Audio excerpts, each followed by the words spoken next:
Boa tarde, pessoal. Meu nome é João Moreira, eu sou pesquisador pós-doutorado em computação na Universidade Livre de Amsterdã, a VU Amsterdã, e na Universidade Twente, aqui na Holanda.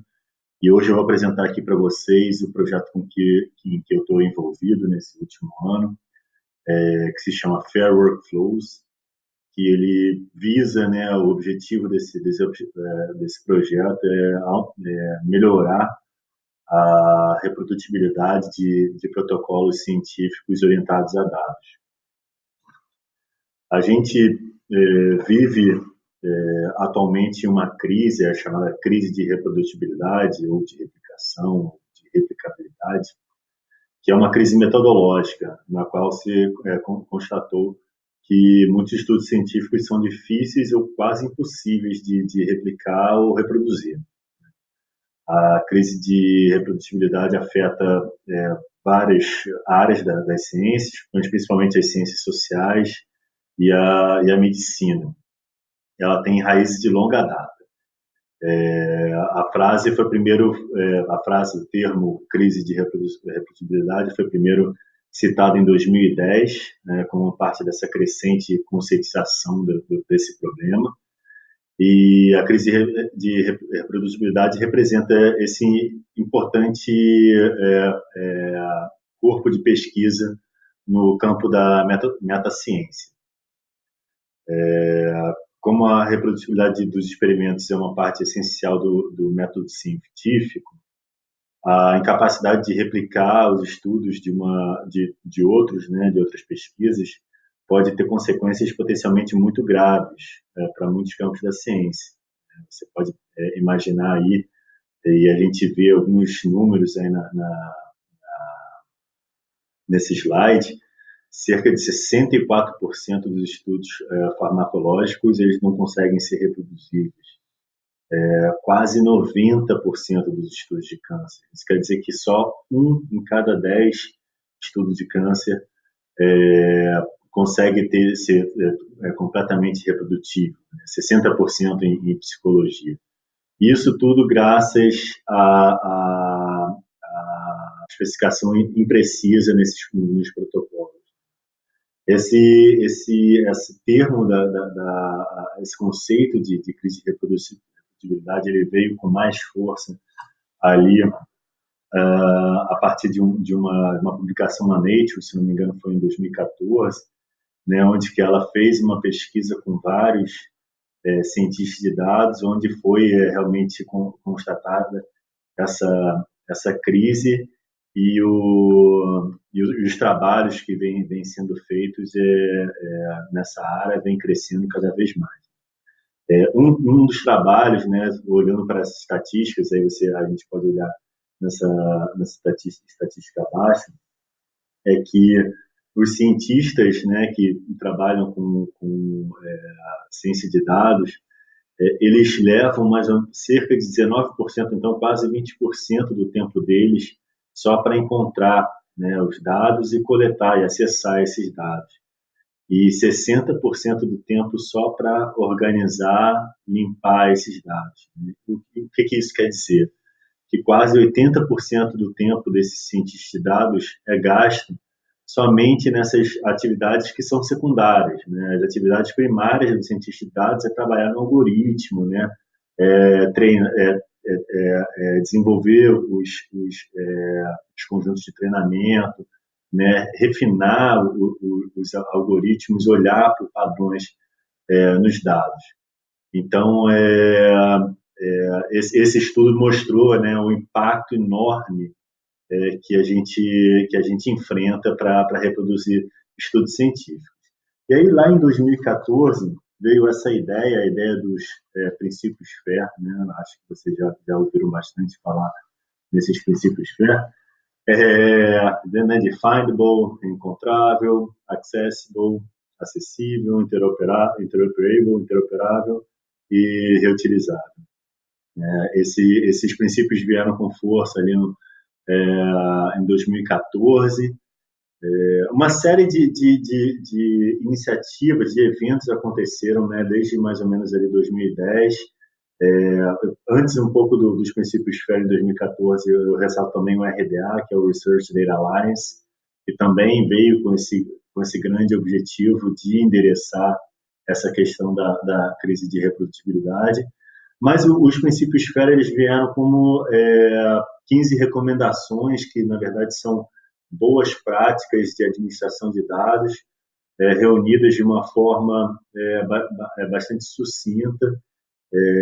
Como eu disse, foram criados ali em 2014, aqui na Holanda, em Leiden, para um grupo de cientistas e experts nesse domínio, e rapidamente foi abraçada por essas outras diversas iniciativas, como o próprio RDA.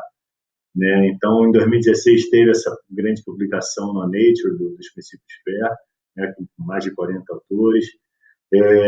Logo depois, em paralelo, veio a adoção da Comissão Europeia em recomendar esses princípios também, assim como o G7, G20, o próprio Fórum Econômico Mundial também suportando, né, a adoção dos princípios FAIR, inclusive o G20 também, que o Brasil participa.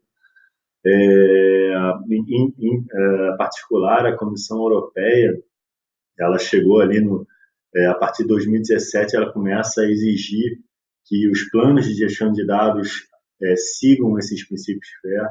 Então, a ideia desses princípios FAIR, eles vêm mesmo para tentar endereçar a questão da crise de reprodutibilidade. E esse projeto, né, em que eu estou envolvido, sobre workflows, a gente tenta endereçar um problema muito específico, né, que é a especificação imprecisa e não confiável, né, em publicações. Né? Então, como é que a gente adota métodos, né, para aplicar os princípios FAIR nesses processos dinâmicos. Né? Essas várias iniciativas que vêm acontecendo desde 2014 envolvendo o FAIR, elas trouxeram uma série de ferramentas, metodologias para endereçar de diversos aspectos, mas existia ainda esse gap em como, né, aplicar os princípios FAIR em fluxo de dados, workflows. A partir de agora eu vou usar o termo workflow, que é o termo correto, né, desse conceito. Então, a principal pergunta de pesquisa, né, questão de pesquisa, é como adotar esses princípios FAIR nesses workflows científicos para melhorar a interoperabilidade e as análises orientadas a dados. Então, são 3 ali sub-perguntas, né? Então, como é que a gente faz com essas especificações de workflow e de protocolos, como os chamados SOPs, né? Standard Operating Procedures, para que publiquem dados FAIR. Como a gente consegue abstrair de um workflow concreto. Então, o workflow, eu vou falar um pouquinho mais no próximo slide sobre a definição do workflow, mas como o workflow, como ele é visto, um workflow concreto, é uma série de instruções em uma linguagem de programação para ser rodada como um programa, né, como uma aplicação.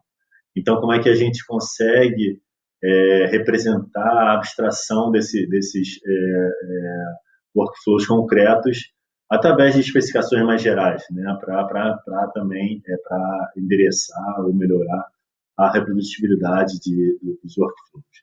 E como uma questão que é muito importante, que é um tópico muito discutido na pesquisa, essa pesquisa de workflows, é como a gente modela e representa os passos que não são computacionais, né? Que não são, que exigem algum tipo de trabalho manual, trabalho humano para a execução. Então, a ideia do projeto, que começou ali em setembro de 2018 e vai até 2021, é construir essa implementação de referência que a gente chama de Fair Workbench, né? Um ambiente computacional. Na verdade, a ideia é fazer um plugin em cima de uma ferramenta chamada IPython Jupyter Notebook, né, que é uma ferramenta que é justamente uma chamada Workflow Management System, sistema de gestão de workflows. Então, através dessa implementação de referência, a gente mostra como é a nossa abordagem, que utiliza uma linguagem comum de workflow, chamada como Workflow Language, que ela hoje em dia é o padrão de fato para a interoperabilidade sintática entre sistemas de gestão de workflows. Como a gente adota algumas tecnologias FAIR, como, por exemplo, para repositório de dados, o FAIR Data Point, né, para pequenas partes de publicação, non-publications, por exemplo, ali para armazenar consultas SparkQuery, o Garlic. Então, uma série de ferramentas FAIR, tecnologias que foram criadas, como é que a gente pode aproveitar elas dentro desse Fair Workbench. E por fim, por baixo, como central isso tudo, é o desenvolvimento de uma ontologia de workflow. É uma forma de representar os principais elementos, os principais construtos de um workflow e o uso de templates semânticos. Né? Então, hoje, o que a gente tem, um ano depois do início do projeto, aí aliás, só um parênteses, esse projeto envolve também a Universidade de Maastricht, a gente tem o Michel de Montier, que é um dos principais autores do FAIR, com 2 pós-doutorandos lá, especializados em ciência de dados para bioinformática. Na Universidade VU Amsterdã, então tem o especialista em tecnologia semântica, eu, e também tem os engenheiros de software do eScience Center, lá de Amsterdã. Então, o que a gente produziu até agora, a gente ouviu cientistas de dados, então a gente levantou os requisitos com eles, o que eles precisam através de histórias de usuários, né, desses cientistas. A gente está trabalhando de uma forma bottom-up, então de baixo para cima, que é uma coisa muito comum, né, nesses que a gente vai vendo no FAIR, nas iniciativas FAIR, essas iniciativas mais vindo da própria necessidade para soluções mais gerais. Então, essa abordagem bottom-up a gente faz através de um caso de uso chamado OpenPredict, em cima de um workflow já existente. Claro, acompanhando com toda a parte de engenharia de ontologia, onde eu tenho um papel principal, que é justamente olhando para as ontologias existentes, o que já foi feito, e tentando endereçar ali os requisitos que a gente levantou. Então, a ideia desse projeto é a gente causar, o objetivo no final é que a gente, através, né, de uma abordagem não dependente de um domínio específico, então agnóstica de um domínio, que possa ser aplicado em uma área vasta de pesquisa científica, mas também, em cima desse caso de uso que a gente está trabalhando, o OpenPredict, trazer um avanço farmacêutico, na pesquisa farmacêutica, com novas descobertas de remédios para problemas cardíacos.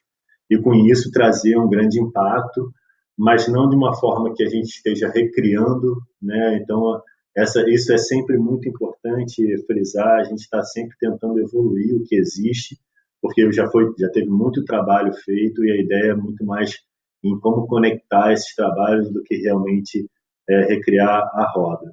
E a ideia é que a gente, e assim, uma coisa que é muito satisfatória de trabalhar nesse projeto é que a gente tenta melhorar a vida de vocês, né, os pesquisadores.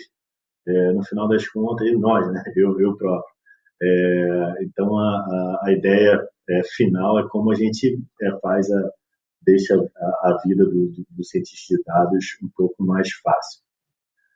Bom, então, o que é um workflow científico? Né? Um workflow científico ele descreve, né, descreve um passo a passo, então uma série de dependências de atividades, é,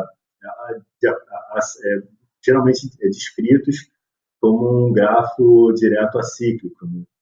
E onde cada nó é uma atividade e cada seta é a passagem de fluxo de controle de uma atividade para outra atividade. Aqui eu mostro para vocês os dois exemplos que a gente está trabalhando no nosso projeto. Um é um exemplo como uma ferramenta de workflow, que ela é mais orientada a scripts, então é orientada a programadores que desenvolvem naturalmente dentro de uma ferramenta de programação, mas de uma forma que é fácil você executar, você como usuário executar os workflows e também compartilhar os workflows. Essa ferramenta, nesse caso aqui, que eu estou mostrando, é o Jupyter Notebook, né? E no segundo exemplo é o caso totalmente diferente, que é o caso de revisão sistemática de literatura. Inclusive, isso daí é um workflow que eu tirei da minha própria tese de doutorado, onde existem uma série, a ideia, no final das contas, de um workflow é mesmo uma série de passos, né, que são conectados, então que tem entradas e saídas. E em relação à reprodução de workflows científicos, a gente tem essa definição que, digamos que temos duas análises, a A e a linha, né, usando o mesmo workflow científico. A linha consegue reproduzir A se a linha chegar à mesma conclusão, exatamente a mesma conclusão, os mesmos encontrados de A, né? Então, a ideia é que a gente consiga reproduzir completamente um workflow. O que são esses sistemas gerenciadores de workflow management systems? Aqui eu apresento para vocês só alguns deles, tá? Então, você pode ver, né, se tem esse link aí lá no CWL, que eu vou falar um pouquinho mais daqui a pouco. Você vê que são são 260 ferramentas que eles levantaram. Acredito que, de repente, tem até mais. Eu coloquei os mais, né, no caso de workflows científicos, os que são mais usados aí, principalmente na área de bioinformática, como o Jupyter Notebook, que eu venho falando, mas o Taverna também é um sistema muito utilizado, assim como o Pip9, o projeto Galaxy também é bastante utilizado. Aqui eu mostro, por exemplo, uma tela do Apache NIF. A Apache NIF também é um workflow, um sistema de workflow, mas muito mais orientado a Big Data e ETL, né, Extracted Transformation Loading, no conceito de Data Warehousing. E aqui a gente consegue ver, né, que algumas dessas ferramentas elas possibilitam que o usuário final possa apenas arrastar as atividades e ligar essas atividades entre elas e configurar essas atividades e como elas devem ser executadas. Então, dessa forma, existem ferramentas, então, como eu estava mostrando antes, ferramentas que são orientadas mais a script e ferramentas que provêm algum tipo de interface gráfica para o usuário final, para facilitar o uso do usuário final. Aqui eu gosto também de levantar a questão do Common Workflow Language. essa linguagem comum de workflows. Essa linguagem, eu vou falar também um pouquinho mais sobre ela, mas ela foi criada como um padrão para a interoperabilidade, mas hoje em dia é e tem uma ferramenta de referência, uma implementação de referência chamada CWL Tool, e ela é muito usada, é uma das mais utilizadas no mundo, né, principalmente nessa área de bioinformática. E ela tem ali uma ligação forte com o Workflow Description Language, o WDL, que é uma linguagem que é orientada mais para humanos, mas é uma linguagem de programação. Então, a ideia é que a gente, como eu falei, a gente foi ouvir o que os cientistas de dados eles gostariam, né? Então, a gente realizou essas entrevistas estruturadas com esses cientistas de dados para formular esses requisitos relevantes para endereçar a reprodutibilidade de workflows. Esses requisitos foram essenciais para inferir o design e a implementação do Fair Workbench, né? E também para levantar novas questões de competência. Eu vou falar um pouquinho mais sobre as novas questões de competência um pouco mais para frente. Então, o principal objetivo dessas foram poucas entrevistas, não foram muitas entrevistas, mas foi alinhar algumas características necessárias para o ambiente de trabalho fair, né, para o Fair Workbench, com as necessidades finais de pesquisador. Então, aqui a gente vê algumas coisas que estão bastante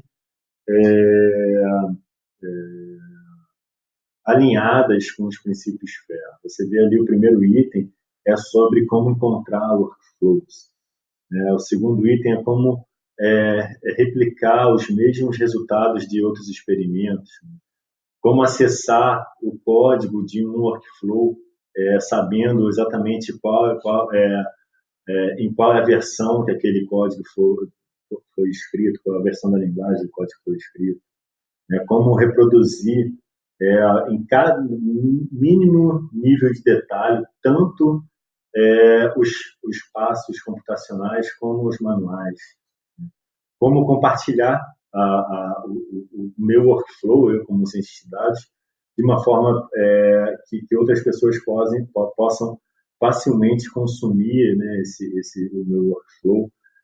Não só reproduzir totalmente o workflow, mas reutilizar pequenas partes. Como é que a gente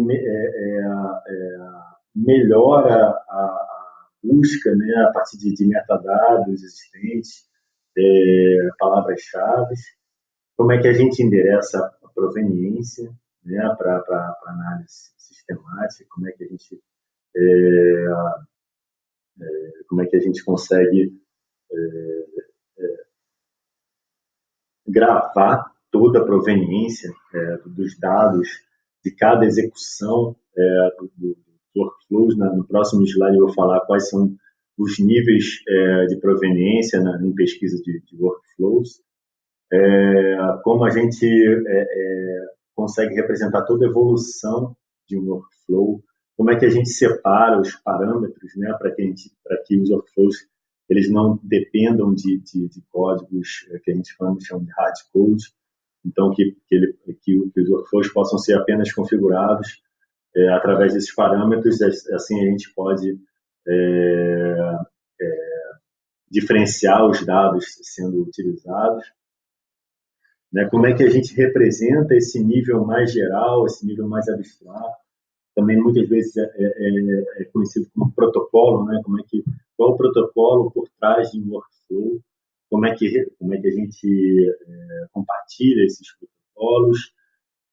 Quando um cientista de dados está trabalhando e, por exemplo, eu estou agora utilizando um certo tipo de dado, de conjunto de dados, como sugerir, né, termos de ontologias existentes para o cientista de dados poder utilizar para anotar o workflow, a descrição do workflow. Enfim, e como eu já citei, mais um requisito que vem sendo muito citado é a questão dos passos manuais, né? Porque na prática o que acontece, se você sentar do lado do cientista de dados, ele vai lá executar uma parte do código dele, ele vai fazer algum tipo de trabalho manual, é, depois ele vai executar outra parte do workflow. Então, como é que a gente entende esses passos manuais e as causas desses passos manuais, os detalhes de como, né, executar esses passos manuais? É uma coisa que tem que ser endereçada para realmente atingir os problemas que a gente tem hoje em dia. Porque se a gente pensar somente nos espaços computacionais, existe muita pesquisa já, né? Na área de engenharia de software, muita, né, em desenvolvimento de software, mas como a parte manual e o porquê desses passos manuais ainda é um campo de pesquisa muito aberto. Então, quando eu falei também sobre a proveniência um conceito fundamental para a reprodutibilidade em geral, porque ela quer dizer, né, as receitas, vamos dizer assim, usadas para capturar um conjunto de atividades computacionais e a ordem dessas atividades, como, né, uma especificação de workflow. É fornecido como uma representação abstrata das etapas e necessárias para criar uma saída de pesquisa científica, né? Por exemplo, algum tipo de artefato de dados. E aí, quando a gente olha para a pesquisa, né, em workflows científicos, em modelagem de workflows e representação de workflows, em reprodução de workflows, a gente vê que existem três tipos de proveniência. O primeiro tipo é o chamado proveniência perspectiva, que se refere às receitas, era isso que eu estava falando. A segunda tipo de proveniência, que é o que geralmente é mais conhecido, que é a proveniência sobre o registro das execuções dos eventos que ocorreram, que se refere ao registro detalhado da implementação e da execução do workflow, assim como todas as informações todos os dados que foram usados como input, também os dados que foram gerados, né? Então, como esses dados foram gerados, que dados foram gerados, qual tempo foi necessário para a execução, quando isso foi executado, por quem foi executado, né? Isso está tudo dentro da ideia de proveniência retrospectiva. E a terceiro tipo de proveniência é chamado também de evolução de workflow. E evolução de workflow se refere a versionamento, né? Ao próprio versionamento e as razões de versionamento de um workflow. E o que possibilita todo o rastreamento de qualquer tipo de alteração nos workflows, né? Porque geralmente é o resultado de mudanças de uma versão para a próxima versão. Então, isso também na área de software engineering tem bastante trabalhado, principalmente ali hoje em dia nesse conceito de integração contínua, né? E, claro, controles de versionamento e ciclo de vida de aplicações. Isso é uma coisa bastante forte ali na pesquisa de engenharia de software. E uma coisa em software em geral, mas o que é também visto em workflows é esse fenômeno de deterioração do workflow, né? E onde várias iniciativas visam, né, essa melhoria, de tentar não deixar os workflows se deteriorarem. Isso daí, na verdade, é uma coisa que é muito comum no software. Em engenharia de software também a gente fala, se a gente não usa o software por muitos anos, e quer dizer que ele ficou deteriorado. Às vezes você não consegue executar por causa de uma série de outros elementos ou propriedades daquele sistema computacional, que isso inclui, por exemplo, outras bibliotecas, o próprio hardware sendo rodado, e com isso, né, o software acaba se deteriorando. Então, o que a gente fez no projeto foi olhar para o que existe, né? Então, a gente achou aí mais de 10 ontologias e modelos de dados, então formas de representar esses workflows. Aqui nesse slide eu só coloco alguns deles, mas um dos principais, e eu vou pontuando um a um nos próximos slides. E eu vou começar pelo que é o mais importante em proveniência, que eu acho que todo mundo que trabalha com semântica deve ter noção da existência e deve procurar entender, né? Porque no final das contas o PROV, que é da DAP3C, proveniência, ele já vem com um histórico muito grande, então acho que ele já tem aí acho que mais de 15 anos, se eu não me engano, desde a primeira versão, e ele traz esse metamodelo, né, onde tem a relação entre agente, entidade e atividade, né? Então, uma atividade é usada por uma entidade e uma entidade ela é gerada por uma atividade, né? E, claro, uma atividade está associada a um agente, assim como a entidade está atribuída a esse agente. Uma entidade a gente pode derivar de outra entidade, e assim como uma atividade a gente pode relacionar com outra atividade.